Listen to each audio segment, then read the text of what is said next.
right, everyone. Welcome to another edition of IB Nation Sports Talk. I am Vince D'Addario. That over there is not Sean Stiers. That is ND Insider Tom Noie. How you doing, Tom? I am doing awesome, even though I'm covering a 1-7 Notre Dame men's basketball team. I'm still doing awesome because I knew you would be. You. Oh yeah, that's got to be what it is. That's got to be what it is. So I mean, obviously life is good because everybody knows what my day job is, and I haven't seen Tom's daughter in my office. So, life is always good. You won't. Hey, wait. I do have to ask you, were you a chaperone for Snowball on Sunday night? I was there the entire time, my friend. Yes, I was. I should have had her come over and introduce herself to you. You should have. She did go to the dance. It was a dance on Sunday night here in Northern Indiana. They do that every year because they have Monday off, so they do the dance on a Sunday. So she was there. I don't know, so time as a sophomore, but yeah, we'll see. Yep. It was an interesting evening. I will put it that way. It's the first high school dance that I have been mandated to attend since I was in high school. So, things have changed a little bit. I'll just say that since I was going to dances. So, but anyway, let's talk. You know what? Let's jump in and we'll talk about your day job and what I know. It's not the most comfortable of subjects, I'm guessing, right about now. No, it's fine. I mean, it's fine. Everybody says I hate, and I get this on Twitter all the time. Yeah. I can't believe you have to cover this team. Look, that's the deal that we sign up for. And that's, right. I didn't sign up to be a Notre Dame men's basketball beat writer for the South Bend Tribune with the stipulation that I'm only going to cover them when they're really good or they go to the Sweet 16, or in the case of 2015 and 16, they make it to the Elite Eight. Like, if you're going to do this job, you have to do this job. And some of it is really cool. 98% of it is awesome. Doing the travel, watching basketball, getting to communicate and have a relationship with people in the college basketball world. 98% of it is great. 2% of it is not so great, but that doesn't mean you have to stop doing the job. And you can't say, well, yeah, the season sucks because the team sucks. Every season is a season unto itself. And this one just happens to be going not very well for the Irish and Mike Brey. So let me start with this. Obviously, you're about as tuned in to the basketball program as you could possibly be. You've been covering the team for how long? A while, right? Since when? 25 years. 25 years. So you of all people know this program better than most. Did you see this year coming in any way, shape, or form? No, and nobody did. Like, if anybody says, just like if they say last year, we saw 15-5 coming from the ACC. We saw 2 wins in the NCAA tournament for the first time since 2016. Baloney. Nobody saw last year coming, just like nobody saw this year coming. Because look, you can say this piece doesn't fit, that piece doesn't fit. They don't have this guy. They don't have that guy. They don't have these guys on the bench. What they do have are 4 guys in Trey Wirtz, Dane Goodwin, Nate Laszewski, and Cormac Ryan who thought and who believed they could get back to the NCAA tournament. If there was any sort of underlying issue that wasn't bubbling to the surface, that wasn't known publicly, those 4 guys are out the door and they're starting over, and everybody's like, it's time to start fresh. They believed, and rightfully so, back in October, that they could get back to the NCAA tournament for myriad reasons, Vince. That we can go through and discuss and say we'll hit a few. For myriad reasons, they're 9-10, and some of it is the roster makeup, some of it is the unfortunate bounce of a college basketball, some of it is just the rhythm of a season where Mike Brey thought going in he had these 7 guys in these 7 roles, and they were going to ride that through to March. When that didn't happen, it threw everything out of whack, and it's not been able to be put back into place. And I don't believe it will be put back into place. Okay, well, let's jump up from there. So obviously you've been doing this a while. You've been following Mike Brey since his first game in South Bend, and he's done a lot of really great things. Do you see, is it a 1-year thing with him? Is it, and I shouldn't even say with him, maybe with the program, because And again, I want to remind everybody that's in the chat and everybody that's listening, we're not going to talk about replacements for a job that is not open. I mean, this job's not open, and we never call for anybody to be fired. It's not how we operate. So we're not really going to go down that road, but we can talk about the state of the program and kind of where things are, right? So from your perspective, I mean, you just said it yourself. I don't want to put words in your mouth, but you said it yourself. You don't see this thing getting any better anytime soon. What brings you to that conclusion, and why do you say that? Mike Brey in his 23rd year, Mike Brey with a roster that he constructed, that he believed that it was a win now situation where everything was pointing in the direction of at the very least, getting back to the NCAA tournament a second straight season. And because that hasn't happened, because we've been through the struggles with Mike Brey in 17-18 and 18-19. And oh, by the way, there was a COVID year that I think Notre Dame fans conveniently forget that they didn't know going into the 2021 season, whether or not they were going to play 3 months or 3 days. Sure. But for some reason, because it fits the narrative, Notre Dame fans like to say, yeah, Notre Dame didn't make the NCAA tournament that year too. Did we really expect Notre Dame to make the NCAA tournament during a COVID year? So there have been struggles all along. We thought those struggles were properly addressed and properly solved last season, to where there was momentum, there was recruiting momentum, there was roster momentum, there was staff momentum, there was what Mike Brey talked about last year, fabric momentum, the fabric of the program, just the overall day-to-day operation that he really liked where it was at.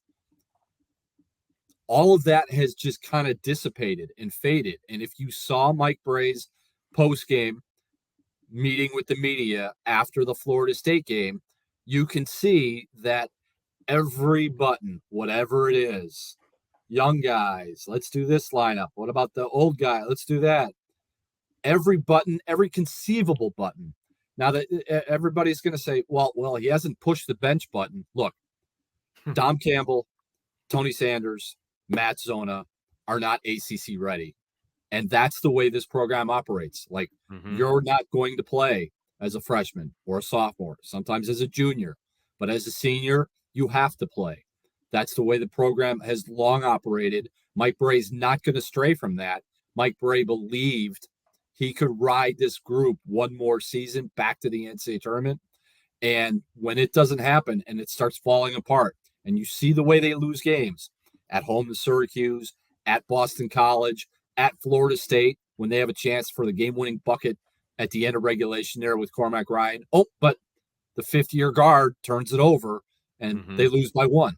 When they lose games in that manner, and then the way they started Tuesday against Florida State, it's just something where if you've been around this program day to day, and you've been around these coaches and these players day to day, it's just something where something has to change. And we all know what that change eventually will be. But it's just at some point, you just have to say, you know what? It's time. It's just it's time to say thank you for 23 years. Thank you for putting Notre Dame men's basketball back on the map. Yeah. Because they were so far off the map when Mike Brey walked in the door in July 2000 that like they needed a map just to get back on the map. That's how far away they were. But thanks for everything. Thanks for the job you did in the Big East. Thanks for the job you did in the ACC. And Mike Brey will be the first to say, I haven't done the job this year. I don't think I'm up to having to do another rebuild or climb back to the NCAA tournament in 23-24. And that's maybe time for a new voice and a new direction with this basketball program. Matt Lee has an interesting question, and it goes along with what you're talking about. So I wanted to bring it up because I think it fits. He says, hey, Tom and Vince, how hard will it be if Jack decides to, and I'm kind of paraphrasing and editing just because I want to make sure I don't cross any lines here, but how hard would it be for Jack Swarbrick to ask Mike Brey to walk away if he decides to go that route?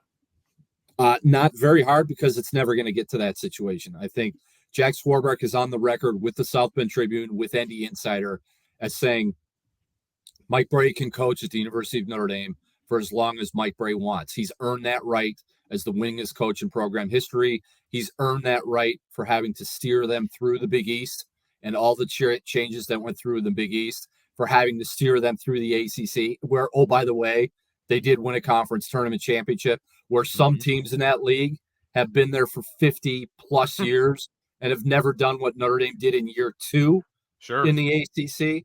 So it's not going to be a situation where Jack Swarbrick sits Mike Brey down and says, we need to have a very frank and hard and difficult discussion about the future of Notre Dame men's basketball. Look, Mike Brey's a lot of things, and Mike Brey's a smart guy. He understands what the one-loss record is. He understands what the public perception is. He understands where this program is and how it got there and who's responsible for it.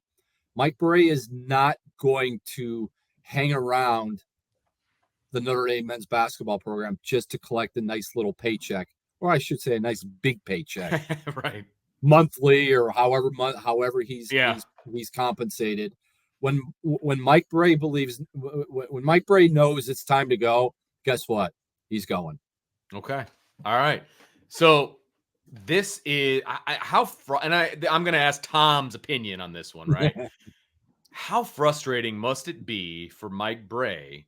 Because on paper, this is how he wants to construct a team. They're all old. Those are the guys he's counting on. You know, it's a shortish bench. You know, he's got guys there for the future. He's got a little sprinkling of some youth, obviously. I mean, this is his ideal roster as far as guys that have been in the program for a while, et cetera, and that it's just not working. I mean, how frustrating must that be for him at this stage in his career? Unbelievably, because and you could see the frustration starting to build a couple of years ago when he went through a similar situation where there were injuries. They had to play young guys, but even when they had to play young guys, every button he tried to push and every move he tried to make, it just was met with I don't want to say indifferent response, but a response that maybe he wasn't looking for. Like back in 2010 or back in 2009, when they decided to go, oh, Luke Herringoti's out for 6 weeks, we're going to have to go to the burn offense. Everybody kind of rallied around that and was galvanized by, this is the way we've got to play. Let's play this way and let's have success this way. He hasn't been able to reach these guys for whatever reason. Yeah. And it's something where, Mike Brey, to a point and to a large point, it does fall on him, but eventually some of the blame and some of the responsibility has to be shouldered by the guys that were given so much responsibility and so much leeway. And here, this is your team. Run with it. Take ownership in it. Be the old guys. Be the senior leaders. Sure. Be the guys that are going to carry this program back for a second straight year. And for whatever reason, and you just can't get into the psyche of 21, 22, 23-year-old fifth-year guys as to why they decided to come back if this was going to be such an absolute disaster the way it's turned out to be. Sure. Absolutely. And those guys had a decision to make at the end of last year, and we weren't really sure whether they're going to stay or they're going to go. They obviously saw something as a unit with this team and the way it was going to be constructed. Hey, we're going to get back to the NCAA tournament, because why wouldn't they want to go out on a high note of making it back to the tournament after so many years and, the whole thing? And, hey, we'll just let them rebuild. And we went out, we got to the tournament, we did what we wanted to do. They obviously saw something in what this roster was going to look like. And that's the hard part, because, I mean, you look at Dane Goodwin and you kind of get the sense that Dane Goodwin is not happy being the second big. But here's a news flash. Stop the presses, Dane Goodwin. You knew before you came back, if you came back, you were going to be the second big. Like, that was the role you were going to play. Trey Wirtz, if you were going to come back, you wanted to come back and play more minutes. You were going to be the point guard. Why haven't you been the point guard? Why have you played so passively in situations that require you not to play that way? Nate Laszewski, you knew you were going to be the only major veteran big with any experience. Why have you not responded since starting out the season so well? I mean, it's Cormac Ryan. Look at what there were not 10 better players in the entire NCAA tournament last year than Cormac Ryan and what he did in those 3 games against Rutgers, Alabama, and Texas Tech. Those expectations were going to carry forward through into this year. If you didn't want to handle those expectations, why did you come back? So it's just something where they all knew the deal. Like they didn't walk in the door in October and look around and say, we may only play 7 guys, or we've got to rely a lot on freshmen and JJ Starling and Van Allen Lubin, or we might really be missing one real key piece to being a very good basketball team. Like they knew before they decided to come back what the deal was going to be in 22 and 23. Yeah, absolutely. Couldn't agree more. I know this is going to sound silly, but it's January 18th. I want to talk about the future of Notre Dame basketball from a roster standpoint, okay? So, and I got a little bit of skin in the game because I get to see a kid who's going to be going to Notre Dame next year, every home game that he plays, and I'm talking about Marcus Burton. He's the guard from Penn locally, and I don't know if you've seen him play this year. Do you cover any high school sports this year for basketball? I will be making my way to the Palace on Friday night. Because I thought you might. There's kind of a big game there on Friday night with the Penn Kingsmen. Yeah, I thought you might. So it's number 1 or number 2, 3. I forget where they are in 4A, but they're playing the number 1 team in 3A in Mishawaka Marion, former home of Demetrius Jackson for all of those Irish fans out there. But it should be a big game. It's going to be at the Palace. I'll be there, monitoring the student section, et cetera, because they're letting all the students in free because they want a big student section. But he has actually, I watched him a lot growing up. I would do a couple of Penn games a year. He was always a good player. I wasn't, overly impressed by him. This year, he has taken his game to a completely other level, at least with my own eyes.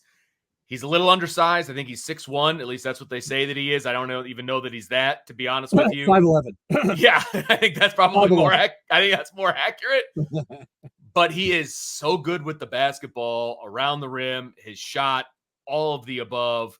What are you hearing about Marcus Burton and how he's going to fit in this completely new look roster that Notre Dame's going to have next year? I have absolutely no idea because you have to begin with the head coach.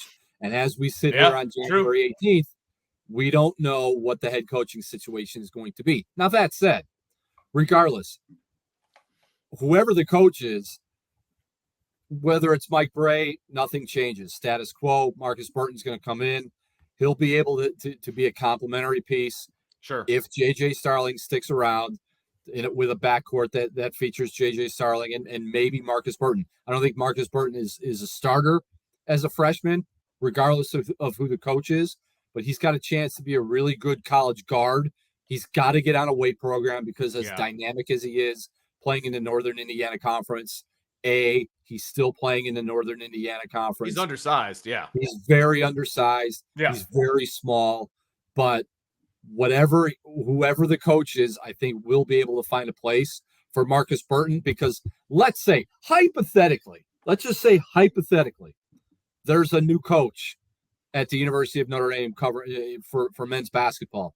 The last thing that the new coach will want to do is to tell a local kid, not only a local kid, but a kid who's going to soon be the all-time leading scorer in Penn High School boys basketball history on Friday night against Marion, to tell a local kid, and a local standout, and knock on wood, maybe Mr. Basketball in the state of Indiana. He's got a shot. That he doesn't have a place on the 2023-24 roster. So Marcus Burton will find a place at Notre Dame. Sure. Who he plays for and how he plays all remain to be seen at this point because we just don't know who the coach is going to be and what that roster is going to look like in come fall. We just don't know. Yeah, no, you're absolutely right. But what are your thoughts on how the current freshman class is faring at Notre Dame and what that future looks like, because you kind of scare me a little bit when you talk about if JJ Starling is on the roster next year. I mean, it's a little scary if you're a Notre Dame basketball fan, for sure. If I know. Yes, and this is what college basketball is now. Like, Notre Dame fans want to stay up at night and toss and turn. Go look at what happened when LSU fired Will Wade last year. Will Wade gets fired now for totally different circumstances than maybe what happens with Mike Brey should he decide that this is it. LSU had at one point 0 players on its returning roster. Everybody left. Wow. Either to the transfer portal or the NBA or wherever. They were like, we're done. We're out of here. They had 0 returning scholarship players. That could be a possibility at Notre Dame. JJ Starling will say and do all the right things on January 18th. Sure. That may change come March 18th. Van Allen Lubin, again, January 18th, I'm good. March 18th, maybe not so good. Both those guys said when they were recruited, when they committed, and when they signed, one of the reasons they did so was to come play for Mike Brey. Van Allen Lubin is a long way from home. Yeah. Never seen snow before this past October, November, whenever we had our first snow in northern Indiana. He's a long way from home.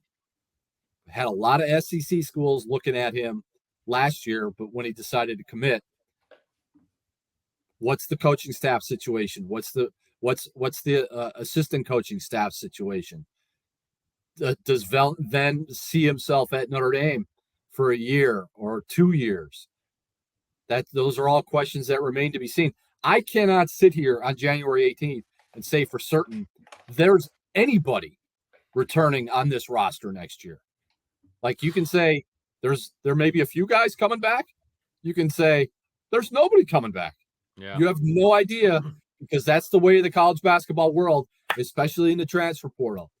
JJ Starling feels like he can grow and develop somewhere else. He's gone. Same with Van Allen Lubin. Same with Dom Campbell. Same with J.R. Knesny, a local guy who basically hasn't played in 2 years. You have no idea what the offseason is going to hold for this program and this roster. None. So scary thoughts that they could lose those guys. But I get it. Be careful what you wish for, Notre Dame fans. Yeah. Because you're really close to seeing it happen.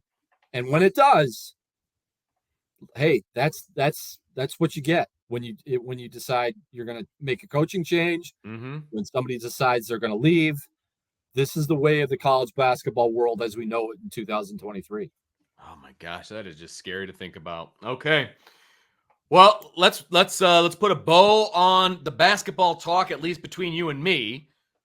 We're going to jump into a little mailbag. So before we do, make sure you hit that like button, hit the subscribe button, tell your friends, leave us a 5-star review, all that fun stuff. We would really, really appreciate it.